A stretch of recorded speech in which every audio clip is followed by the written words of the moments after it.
ஏமா இங்க வந்து தனியா உட்காந்துருக்கீங்க?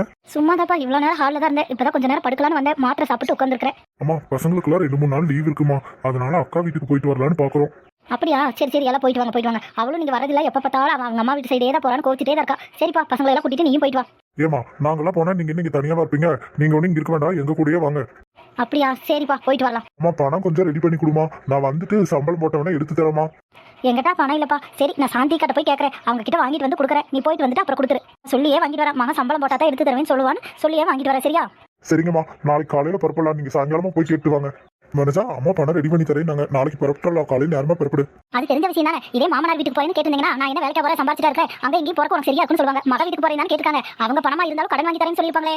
நீங்களும் உங்களுக்கு தெரியாத மாதிரியே சரிமா வாங்கி கொடுங்க, சம்பளம் வாங்கி தரேன்னு சொல்லுவீங்களே. அதுவும் உங்களுக்கு உங்க அம்மாவோட பணம் தான் தெரியும். நீங்களும் நடிச்சிருப்பீங்க, உங்க அம்மாவும் நடிச்சிருப்பாங்க. அந்த நடிப்பு நம்பருக்கு பொண்டாட்டியன்னு பைத்தியாரி நாங்களும் இருக்கோம் இல்லையா? சரி, அது உங்க பாடு உங்க அம்மா பாடு. எப்படியோ மாமியார் வீட்டுக்கு போறீங்கன்னா பணம் வெளியே வந்திருக்காது, மக வீடுன்னு வந்துருச்சு.